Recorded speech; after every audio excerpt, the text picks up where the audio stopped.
Hello and welcome to Videozone. I'm Charles Band and I'm here at the San Diego Comic Convention, standing in front of the Silver Moon Comics booth.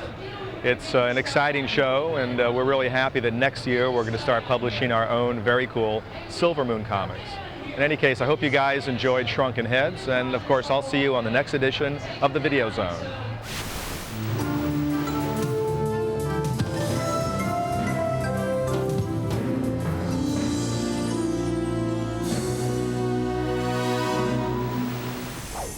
Fly into a world of magic and mayhem with Full Moon Entertainment's outrageous horror comedy, Shrunken Heads. Cut! Cut! Okay. Director Rick Elfman puts his personal spin on the twisted story. I had a very specific idea in mind for the look of the film, and it was roughly inspired by Dead End. The feel that we were looking for was almost out of a 1940s comic book. American archetypes, the quintessential American city, the good kids, the bad kids. What, you got a friggin' problem, huh? Shrunken Heads gave Rick an opportunity to display his special talent for working with teenagers. Well, working with kids, I've got to say, was more fun than a challenge, although, you know, I am a stage director and you give them patience and understanding and, oh, Moot, damn you! No, but we were really like a family, and I didn't have to do stuff like that. That family feeling was heightened by the involvement of superstar film composer Danny Elfman and other Elfman relatives. My brother, I've done some of his videos, and I started the original Mystic Knights of the Oingo Boingo. He kind of got off his project and helped us out with a title sequence, which was fun. And my grandmother played Mrs. Berkowitz, and it was my father who played Mr. Berkowitz. Mr. Sumatra, there's been a terrible stench coming from your apartment. And my youngest son, Louis, was a stand-in for Eric Egan. One family member got the raw end of the deal. Here, let me just show you what sort of torture my father has devised for me. Well, this right here is a mealworm. This is a live mealworm. Can you see that? These are my friends. And in approximately 3 hours, I'll have these in my mouth, crawling around. Mr. Sumatra wants to see you now. Worms weren't the worst thing that Bodie had to endure. They're torturing me.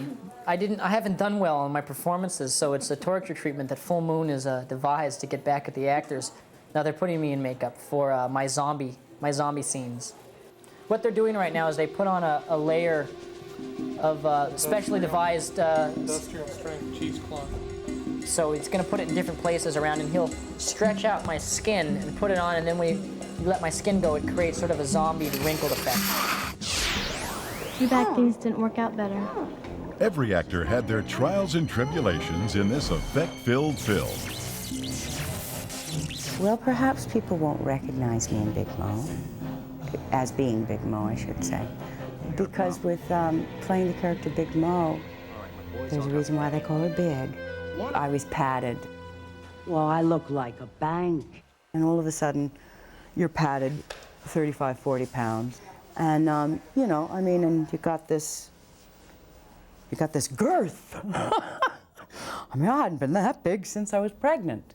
My radius was very different. You know, I'd bump into things. Not that Mo would, but, you know, I'd sort of have to make room for more room. And it did, you know, it would tend to make you carry yourself very differently and to move differently, and my laughter and my whole sense of myself was very different. Nobody believed this in a million years. My hair was so big, I kept blocking people's light. I knew what blocking the light was. You're getting in front of some light that's going to shine on another person's face. Well, this first day of shooting, my first scene, I was so nervous. And my hair was just huge. And I had to walk over, say my line, light Meg's cigar, sit my butt on the desk, all of this at the same time. And each time I would do it, I would scoot in, and you could see the DP going, you know, and I'd be like, what? He'd say, you're blocking the light, you're blocking the light. And I just would whimper, you know, my hair has never been this big before. The one scene I remember the most is having to kiss Tommy, because that was my very first on-screen kiss, and at first it was kind of difficult, you know. I got a little nervous because we had to sit there for like 5 minutes and have them focus on our lips touching. And I didn't want to like breathe into his mouth or anything. You're trembling. Heads, little heads, they're flying around. I had to stuff a replica shrunken head into my mouth for the special effects crew. They got ponytails, they got teeth, they got bugged out eyes. And and they put it through a windshield, and this guy literally and stuffed this thing into my mouth and took fishing line and yanked it out of my mouth he was about 12 feet away through the windshield on the other side. And that ain't the worst of it. What they did was they ran it in reverse, so it made it look like it was flying into my mouth when it was really being just yanked out. That was a good 9-10 hour day, about 10 hours worth of stuffing my face with a styrofoam head. Creating the heads was no small task. Well, they're the actual size heads of the actors for the funeral scene, where their heads actually get cut off so that they can be shrunken into this smaller size. The actual size ones were actually made from cast. Oh, well, we went to a makeup place, and they just put like this big human like stuff that if you'll break your arm, they just put it on your face. It was cold and everything. It was just blabbing it on. It looked like cooking oil or something. Gross. Well, it dried up and it made a human head cast of ourselves. He took a mold of my teeth and made these. So these teeth are exactly like mine. This head is exactly like mine. These eyes are exactly like mine. It's all been molded. These were actually sculpted, downsized, because we couldn't cast a head. They're not that size. You have to do a life cast of an actual size head. And then we had someone sculpt the smaller version of them to get their likeness. We'll need to show the process of them shrinking down. We'll have the medium-sized head. They'll be in a cauldron. They have stitches in their mouths, corks in their noses, and then the next shot will be of the smaller size. Not everybody was thrilled with the result. If I ever look like this, please kill me. Rough days were the least of some video store owners' problems once Full Moon got their hands on them. A lucky group of retailers won the chance to die in one of our coolest stunts yet, the bus crash. Keep a careful eye on it as it goes down. You might just see someone you know. I feel pretty good for being dead. It's really amazing. He was fabulous. And if he doesn't make it as a director, he's a great preacher. The energy that he had, I mean, he could be a cult leader.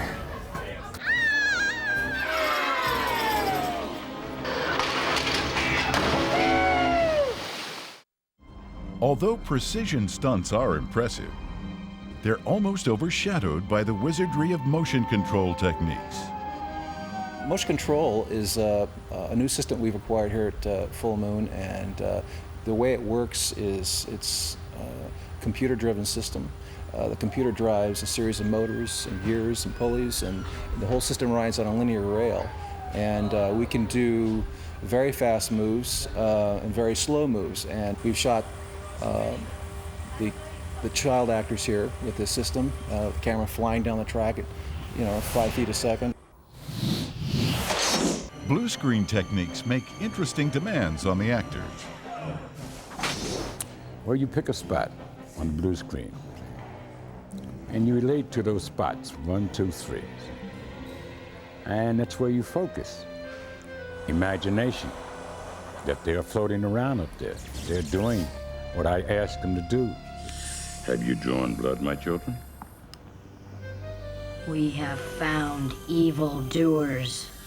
They will do evil no more. Like the motion control shots, the kids would sit in a chair and the chair would turn in circles while the camera would fly around them. And a lot of it was done what they call undercranked or overcranked. So it might be normally film is shot at 24 frames a second. Some of the stuff was at 6 frames, 4 frames a second. So if someone had to yell, it might be like, whoa! And that would come out on screen like, wow! you know, so the kids had to roll with the punches. The intense pressures were often too much. Come on, can I be sweating or drooling or something?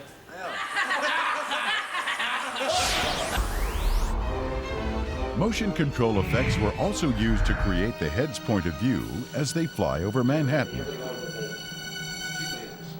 Well, when you're shooting particularly miniatures, you're working, this set is 1/48th scale.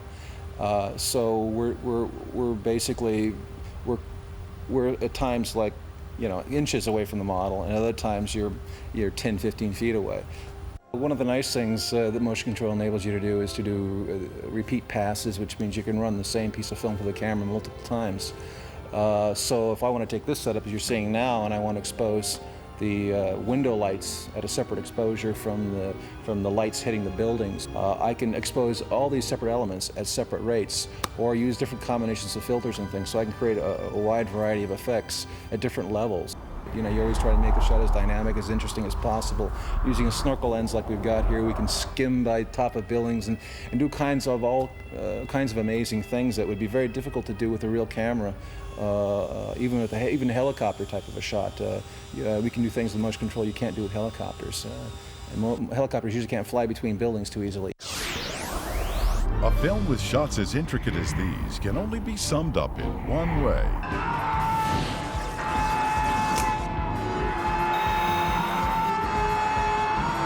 Shrunken heads. The little head goes a long way.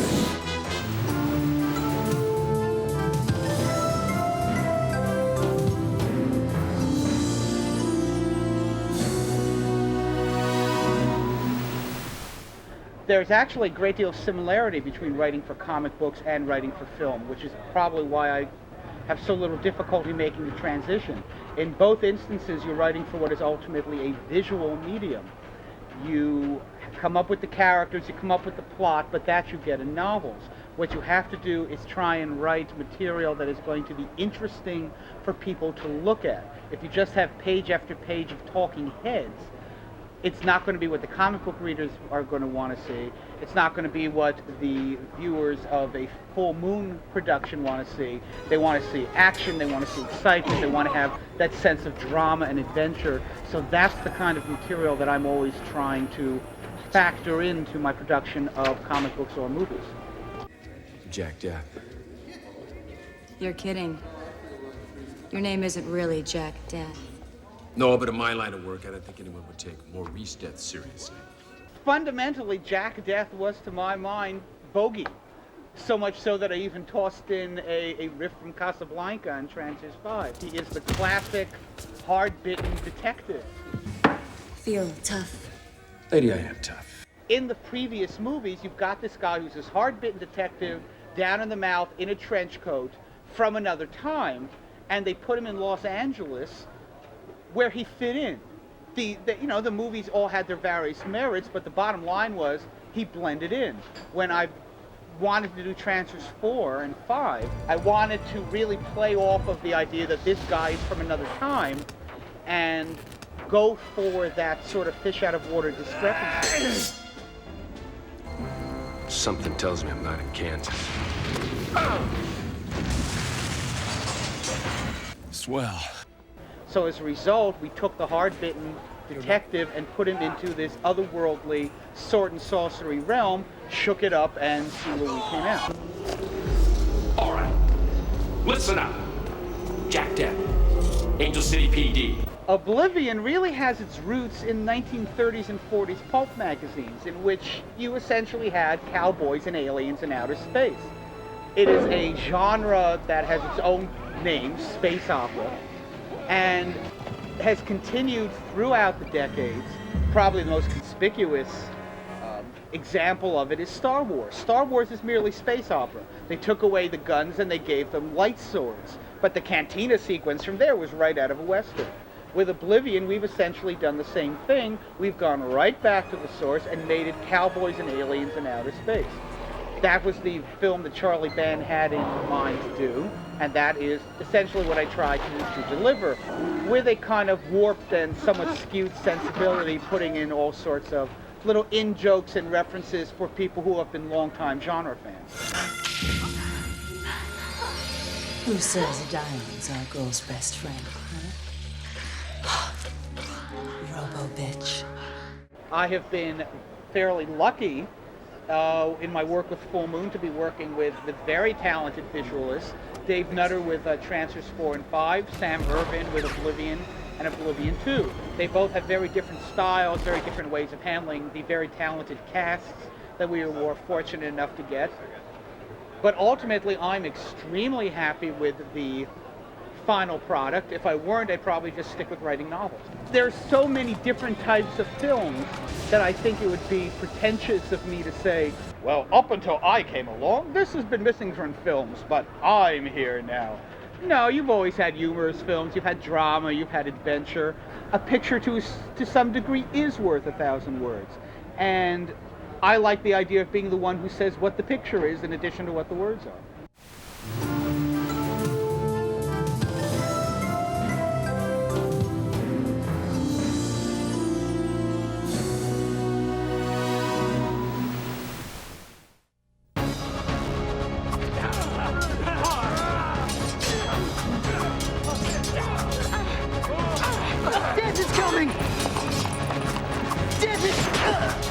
Jack Death has traveled through time to a dimension ruled by trancers. I am master of time and space. I'm not afraid of anyone. His only chance of escape lies in the trust of an enemy. I have given up everything because I hated what my people were doing. Together, they will go on a deadly quest to find the power that waits inside a castle of terror. I've had about enough of this psychodrama.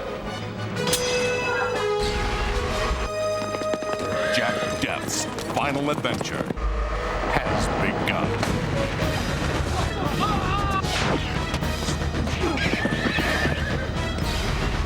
Tim Thomerson.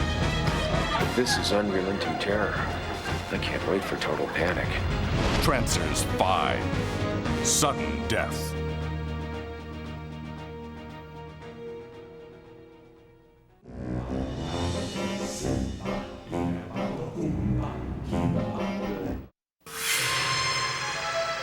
When Rick Myers tapped into the secret of artificial life, It's the formula.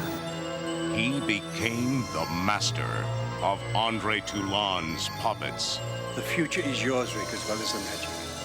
Guard and protect it and keep it from evil. Now, his newfound power will make him a pawn. And you say there are 7 of these puppets still at the hotel? Between a corporation. Now, once we're inside, what we're looking for are 6 stringless puppets. And a demon from hell. The others, are they still in the hotel? Just pick up anything that looks like a puppet. Something's not right. One will stop at nothing to capture the puppets. Hey, you think these things are dangerous? Oh, please, not ridiculous.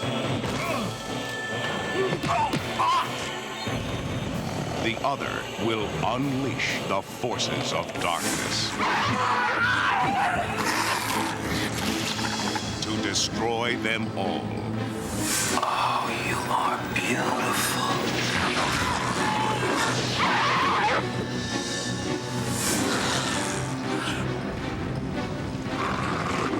We have their magic. They're gonna keep coming until they get it back or until they're stopped. Oh my God.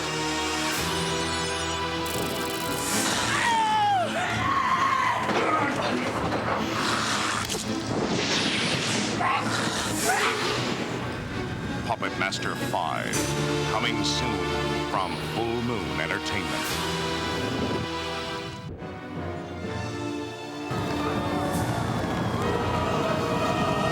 In the darkest depths of hell. You know the law. You know it is forbidden for us to leave this pit. I would happily pay the consequences for a single day of freedom. An avenging angel has found the gateway. To a world of unchecked evil. The demons from hell are coming! A world called Earth. It is only you who would make the ascent wearing your own flesh. Heaven has chosen her to judge our souls and send sinners. Please! Get away! Straight to hell. Who's ever responsible for the killings is probably on some sick quest. On a mission of vengeance, the last thing she expected to find was love. I want you to accept me into your dwelling.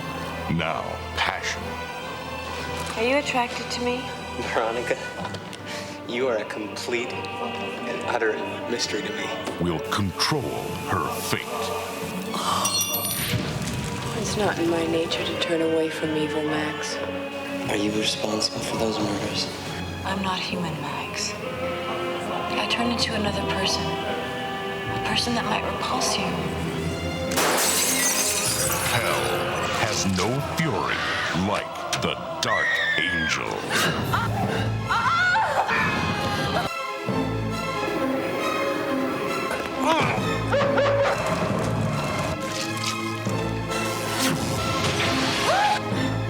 Who the hell are you? Don't you know what I am?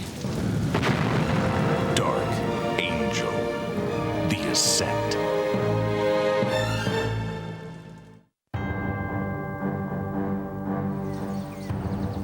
The producers of Re-Animator and From Beyond take you to a town on the edge of madness, where people have become prey for an evil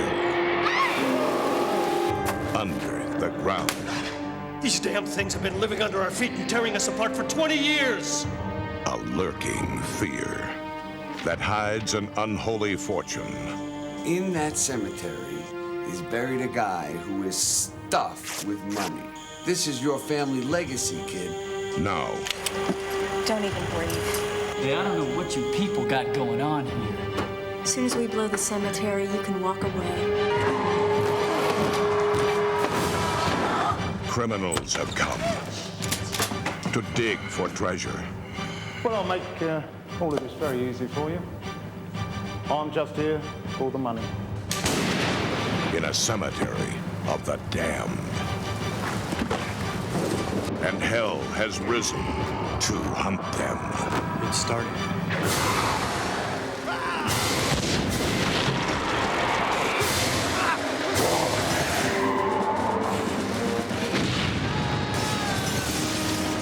I knew we'd be brought together.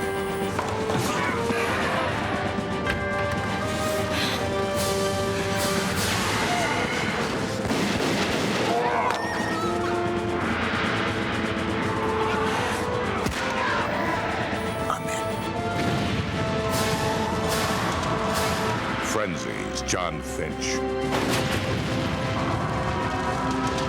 Blake Bailey.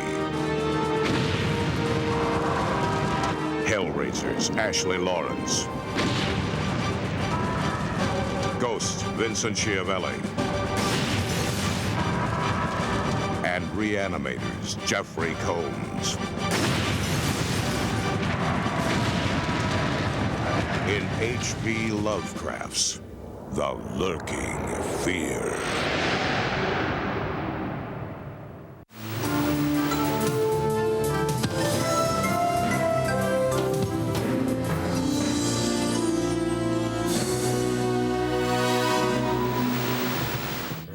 Hello, Full Moon fans.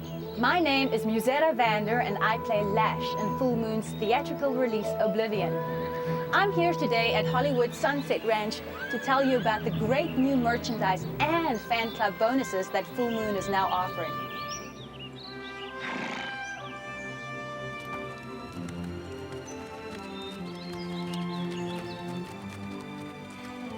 The best way to find out about Full Moon's hottest new movies and to get the inside scoop on our stars and special effects is by joining the Full Moon Fan Club for only $20.